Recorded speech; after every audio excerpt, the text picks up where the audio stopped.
Hello friends, പുതിയൊരു വീഡിയോയിലേക്ക് എല്ലാവർക്കും സ്വാഗതം. ഈ വീഡിയോ കണ്ട് ഇഷ്ടപ്പെടുകയാണെങ്കിൽ ഒന്ന് ലൈക്ക് ചെയ്തും സബ്സ്ക്രൈബ് ചെയ്തും സപ്പോർട്ട് ചെയ്യണേ.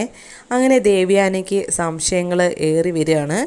ഇനിയിപ്പോൾ ഞാൻ തന്നെ ആയിരിക്കുമോ കരൾ തന്നത് എന്നുള്ള കാര്യങ്ങളൊക്കെ ഇങ്ങനെ ആലോചിച്ചിട്ട് പേപ്പറിൽ ഇങ്ങനെ ഓരോന്ന് എഴുതുമായിരിക്കും.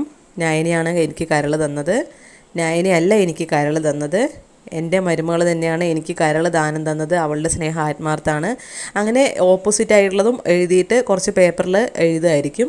എന്നിട്ടത് നേരെ പൂജാ റൂമിലേക്കായിരിക്കും കൊണ്ടുപോകുന്നത്. എന്നിട്ട് ദൈവത്തോട് ആത്മാർത്ഥമായിട്ട് പ്രാർത്ഥിക്കുകയായിരിക്കും. എനിക്ക് ആ സത്യം ഈശ്വരൻ പറഞ്ഞു തരണം, ഈശ്വര കൃഷ്ണ ഗുരുവായൂരപ്പ കാത്തിരക്ഷിക്കണം, എനിക്ക് ആ രഹസ്യം പറഞ്ഞു തരാൻ എന്നെ സഹായിക്കണം എന്നൊക്കെ പറഞ്ഞ് ദേവ്യാനി ആണെങ്കിലും പ്രാർത്ഥിക്കുകയായിരിക്കും.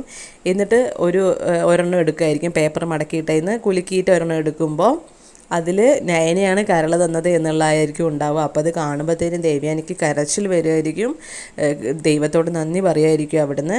അത് കഴിഞ്ഞ് കാണിക്കുന്നത് അമ്പലത്തിലേക്ക് പോകുന്നതായിരിക്കും. ദേവ്യാനി ആണെങ്കിലും അമ്പലത്തിൽ പോയി പൂജാരി ആണെങ്കിലും പറയുന്നുണ്ട്, ഇപ്പോൾ ഒറ്റയ്ക്കൊക്കെ വരാനൊക്കെ പറ്റുന്നുണ്ടോ എന്ന് ചോദിക്കുമ്പോൾ ഇപ്പോൾ എനിക്ക് കുഴപ്പമൊന്നുമില്ല, അതുകൊണ്ടാണ് ഞാൻ വന്നത് എന്നൊക്കെ പറയുമായിരിക്കും. എന്നിട്ടാണെങ്കിലും ദൈവത്തോട് നല്ല ആത്മാർത്ഥമായിട്ട് പ്രാർത്ഥിക്കുകയും ഒക്കെ ചെയ്യും. അപ്പോൾ പൂജാരി ആണെങ്കിലും പറയും, ഇവിടെ ഇന്നും മൂർത്തി സാറൊക്കെ വരാറുണ്ട്, അവരെപ്പോഴും മരുമകൾ അവിടെ ഇല്ലാത്തതിൽ സങ്കടമുണ്ട് എന്നൊക്കെ പറഞ്ഞ് നയനയുടെ കാര്യങ്ങളൊക്കെ പറയുന്നൊക്കെ ഉണ്ടാവും. ഋത്വിഗ്നായ ഹോമം ചെയ്യണ കാര്യമൊക്കെ പറയും. അപ്പോൾ ഇപ്പോഴും അത് ചെയ്യാറുണ്ടോ എന്ന് ചോദിക്കും ദേവ്യാനി, മരുമകളുടെ പേർക്കും എൻ്റെ പേർക്കും. അപ്പോൾ പൂജാരി ആണെങ്കിലും പറയും, എപ്പോഴും അത് ഹോമം ചെയ്യുന്നത് അത്ര നല്ലതല്ല, തിരിച്ചടി ഉണ്ടാവും, അതുകൊണ്ട് അർച്ചന എപ്പോഴും ചെയ്യാറുണ്ട്, മുടങ്ങാതെ അത് വന്ന് എപ്പോഴും ചെയ്യാറുണ്ട് എല്ലാ മാസത്തിൽ എന്നൊക്കെ ഇങ്ങനെ പറയുമായിരിക്കും. അത് കഴിഞ്ഞിട്ടാണെങ്കിലും പറയും, മരുമകളുടേത് നല്ല ഗ്രഹനിലയാണ്, നല്ലപോലെ സ്നേഹിച്ചൂടെ, പ്രശ്നങ്ങൾ ഒഴിവാക്കാമല്ലോ എന്നൊക്കെ ഇങ്ങനെ പറയുമായിരിക്കും. എന്നിട്ടാണെങ്കിലും ദേവ്യാനി പ്രാർത്ഥനയൊക്കെ കഴിഞ്ഞിങ്ങനെ വരുന്ന സമയത്ത് നയനെ ഇങ്ങനെ ഓർത്തുകൊണ്ട് വരുന്ന സമയത്തായിരിക്കും ഓട്ടോയിൽ കനകയും നയനയും കൂടി ഇറങ്ങി വരുന്നത്. അപ്പോൾ ദേവ്യാനി ആണെങ്കിലും നയനയും കാണുമ്പോൾ ആരെയാണോ കാണണമെന്ന് ആഗ്രഹിച്ചത് അവളെ തന്നെയാണല്ലോ ഈശ്വരൻ മുന്നിലേക്ക് കൊണ്ടുവന്നത് എന്നിങ്ങനെ മനസ്സിൽ വിചാരിക്കുന്നൊക്കെ ഉണ്ടാവും. പക്ഷേ തീരുമാനിക്കുകയാണ്, ഞാൻ ഈ സത്യം അറിഞ്ഞത് ആരും അറിയരുത്, അറിയാത്ത പോലെ തന്നെ സംസാരിക്കണം എന്നുള്ള രീതിക്ക് ഇങ്ങനെ പറയൂ കേട്ടോ. എന്നിട്ട് പഴയ പോലെ തന്നെ ആക്ട് ചെയ്ത് നല്ല ദേഷ്യഭാവത്തിൽ തന്നെയായിരിക്കും പോകുന്നത്. അപ്പോൾ നയനയെയും കനകയും പാസ് ചെയ്ത് പോകുന്ന സമയത്ത് നയനയാണെങ്കിലും പറയും, ആൾക്കാരെ കാണിക്കാനെങ്കിലും എൻ്റെ അടുത്ത് മിണ്ടിക്കൂടെ അമ്മയ്ക്ക് സുഖമാണോ എന്നിങ്ങനെ ചോദിക്കും കേട്ടോ. അപ്പോൾ ദേവ്യാനി ആണെങ്കിലും പറയും, ഇവിടെ ആൾക്കാരൊന്നും ഇല്ലല്ലോ എന്ന് പറഞ്ഞ് ഇങ്ങനെ ആക്ട് ചെയ്യായിരിക്കും ദേഷ്യത്തിൽ തന്നെ. എനിക്ക് നിൻ്റെ അടുത്ത് ഒന്നും സംസാരിക്കാനില്ലെന്ന് പറഞ്ഞ് ഒന്നും അറിയാത്ത പോലെ, ഒരു സ്നേഹമില്ലാത്ത പോലെ തന്നെ സംസാരിക്കുകയായിരിക്കും. അമ്മയ്ക്ക് സുഖമാണോ എന്നൊക്കെ ചോദിക്കുമ്പോൾ എനിക്ക് സുഖത്തിന് ഒരു കുറവുമില്ല എന്ന് പറഞ്ഞ് ദേഷ്യം പിടിച്ചിട്ട് തന്നെ പോവുമായിരിക്കേ. അപ്പോൾ നയനയാണെങ്കിലും ഭയങ്കര സങ്കടത്തിൽ ഇങ്ങനെ ദേവ്യാനി നോക്കുമായിരിക്കും. അപ്പോൾ ദേവ്യാനി ആണെങ്കിൽ കുറച്ച് ദൂരെ എത്തിക്കഴിഞ്ഞിട്ട് നയനെ ഒന്ന് തിരിഞ്ഞ് നോക്കുന്നുണ്ടാവും. എന്നിട്ടായിരിക്കും പോകുന്നത്. എന്നിട്ട് ദേവ്യാനി ആണെങ്കിൽ നേരെ ചെല്ലുന്നത് ഹോസ്പിറ്റലിലേക്കായിരിക്കും.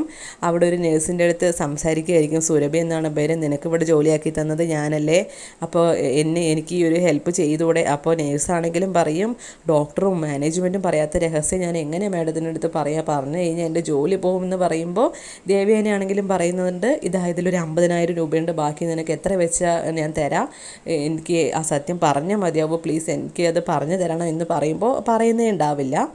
എന്നിട്ടാണെങ്കിലും ദേവ്യാനി ആണെങ്കിലും അവസാനം പറയുമായിരിക്കും, എനിക്ക് കരൾ ദാനം ചെയ്തത് എൻ്റെ മരുമകളല്ലേ, എല്ലാം അറിയുന്ന രീതിക്ക് തന്നെയായിരിക്കും ദേവ്യാനി സംസാരിക്കുക.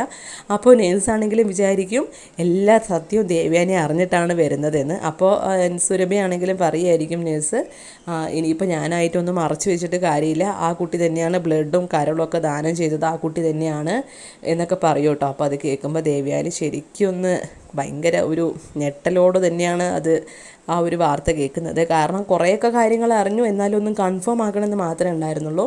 അപ്പോൾ ദേവ്യാനി ആണെങ്കിലും നേഴ്സിൻ്റെ അടുത്ത് പറയും, എല്ലാം എനിക്ക് അറിഞ്ഞിട്ട് തന്നെയാണ് ഞാൻ സംസാരിച്ചത്, പക്ഷേ നിൻ്റെ വായിൽ നിന്ന് അത് വരാൻ വേണ്ടിയിട്ട് തന്നെയാണ് ഞാൻ അങ്ങനെ പറഞ്ഞത്, എനിക്കെല്ലാം അറിയായിരുന്നു, പക്ഷേ നിനക്ക് പറഞ്ഞ കാശ് ഞാൻ തരാതൊന്നും ഇരിക്കില്ല, ഈ കാശ് പിടിച്ചോ, ബാക്കി ഞാൻ തരാമെന്ന് പറയുമ്പോൾ അവരാണെങ്കിലും പറയും, നേഴ്സാണെങ്കിലും എനിക്ക് വേണ്ട മാഡം, കാശിൻ്റെ ഒന്നും ആവശ്യമില്ല എന്ന് പറയുമ്പോൾ ഈ കാശ് തരുന്നത് പറഞ്ഞു തന്നതിനല്ല, ഇനി ആരും ഞാൻ അറിഞ്ഞു എന്നുള്ള കാര്യം അറിയിക്കരുത്, അതിന് വേണ്ടിയിട്ടാണ് ഞാൻ ഈ കാശ് തരുന്നത് എന്ന് പറഞ്ഞ് കാശാണെങ്കിലും കൊടുക്കുമായിരിക്കും. എന്നിട്ട് ദേവ്യാനി ആണെങ്കിൽ ഭയങ്കര കരച്ചിലായിരിക്കും, എനിക്ക് ഇപ്പം തന്നെ ദേവിയെ കണ്ടിട്ട് എല്ലാ സങ്കടങ്ങളും പറയണം, ഞാൻ ചെയ്ത തെറ്റിന് എല്ലാം എനിക്ക് മാപ്പ് ചോദിക്കണം, എണ്ണി എല്ലാ കാര്യങ്ങളും പറഞ്ഞ് എനിക്ക് മാപ്പ് ചോദിക്കണം എന്നിങ്ങനെ പറഞ്ഞ് ദേവ്യാനി അമ്പലത്തിലേക്ക് ചെല്ലായിരിക്കും വീണ്ടും. അപ്പോൾ അവിടെയാണെങ്കിലും നമ്പൂതിരി പറയും എന്താ രണ്ടാമതും വന്നോ, എന്ത് പറ്റി, നട അടയ്ക്കാനായല്ലോ എന്ന് പറയുമ്പോൾ ഒന്നും കൂടി കാണാൻ വന്നതാണ് ഭഗവാനെ എന്ന് പറഞ്ഞ് ദേവേനെയാണെങ്കിലും ഭയങ്കര കരച്ചിലോടെ പ്രാർത്ഥിക്കുകയായിരിക്കും, എന്നോട് എല്ലാത്തിനും പൊറുക്കണേ ഭഗവാനെ എന്നൊക്കെ പറഞ്ഞ്. എന്നിട്ട് പൂജാരിയുടെ അടുത്താണെങ്കിൽ ചോദിക്കുകയായിരിക്കും, എൻ്റെ മരുമകളും അമ്മയോട് വന്നിട്ടുണ്ടായിരുന്നല്ലേ എന്നൊക്കെ പറയും. അപ്പോൾ അവരെന്തെങ്കിലും വഴിപാട് കഴിച്ചായിരുന്നു എന്ന് ചോദിക്കുമ്പോൾ പൂജാരി ആണെങ്കിലും പറയുമായിരിക്കും, അവരെപ്പോഴും വരുമ്പോൾ ആ ഒരു മോള് പാവാണ്, ആ മോൾ എപ്പോഴും അമ്മായിമ്മയ്ക്ക് വേണ്ടിയിട്ടാണ് കുങ്കുമാർച്ചന ചെയ്യാറ്, നിങ്ങൾക്ക് തന്നെ, നിങ്ങളല്ലേ അമ്മായിമ്മ. ദേവയാനിക്ക് ഇതും കൂടെ കേൾക്കുമ്പോൾ സങ്കടം സഹിക്കാൻ പറ്റുന്നുണ്ടാവില്ല. നയന വന്നിട്ട് എന്നും കുങ്കുമാർച്ചന ചെയ്യുന്നത് തൻ്റെ പേരിലാണ് എന്ന് അറിയുമ്പോൾ ഭയങ്കര സങ്കടമായിരിക്കും. എല്ലാം ഓർത്തോട്ട് ദേവയാനിയാണെങ്കിൽ ഭയങ്കര കരച്ചിലോടെ പിന്നെ ശരി തിരുമേനി അടുത്ത് ശരി തിരുമേനി എന്നൊക്കെ പറഞ്ഞ് അവിടെ നിന്ന് ഇറങ്ങുമായിരിക്കും. പിന്നീട് കാണിക്കുന്നത് തറവാടായിരിക്കും. അവിടെ ആദർശവും മുത്തശ്ശിയും ജയനൊക്കെ ഇരുന്നിങ്ങനെ സംസാരിക്കുകയായിരിക്കും. എന്നിട്ടാണെങ്കിലും ആദർശാണെങ്കിലും പറയുന്നുണ്ട് അമ്മയ്ക്കത് അറിയാഞ്ഞിട്ട് ഭയങ്കര സങ്കടത്തിലാണ്, ആരാന്ന് അന്വേഷിച്ചുകൊണ്ടിരിക്കുകയാണ്, ഇപ്പോൾ എങ്ങോട്ടാണ് പോയതെന്നൊന്നും അറിയില്ല എന്നൊക്കെ ഇങ്ങനെ പറഞ്ഞിരിക്കുകയായിരിക്കും. അപ്പോൾ മുത്തശ്ശി ആണെങ്കിലും പറയുന്നുണ്ട് ഇനിയിപ്പോൾ എത്ര നാൾ വെച്ചിട്ട് ഇങ്ങനെ മറച്ച് വെക്കുക, ഒക്കെ പറയുന്നതല്ലേ നല്ലതെന്ന് ചോദിക്കുമ്പോൾ ആദർശാണെങ്കിലും പറയുന്നുണ്ട് ഇപ്പോൾ പറഞ്ഞാൽ ശരിയാവില്ല, അത് അമ്മ എങ്ങനെ എടുക്കുന്നൊന്നും പറയാൻ പറ്റില്ല, അമ്മയ്ക്ക് ചിലപ്പോൾ ദേഷ്യമായല്ലോ എന്നൊക്കെ പറഞ്ഞ് അവരാരും പറയുന്നൊന്നും ഉണ്ടാവില്ല. ആ സമയത്തായിരിക്കും ദേവയാനി അമ്പലത്തിലൊക്കെ പോയി വന്ന് കാറിൽ വന്ന് ഇറങ്ങുന്നത്.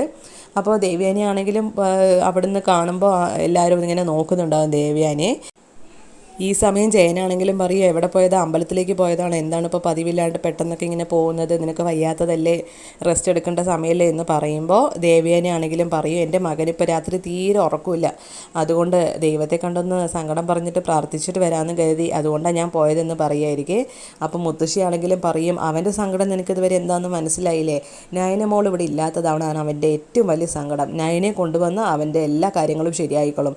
അപ്പോൾ ജയനാണെങ്കിലും പറയുമായിരിക്കും അവരിപ്പോൾ ഓഫീസ് കാര്യങ്ങളൊന്നും ചെയ്യാൻ വലിയ താല്പര്യമൊന്നുമില്ല, നയന ഉണ്ടായിരുന്നപ്പോൾ അങ്ങനെ ആയിരുന്നില്ല എന്നൊക്കെ പറഞ്ഞ് ജയനാണെങ്കിലും പറയേ.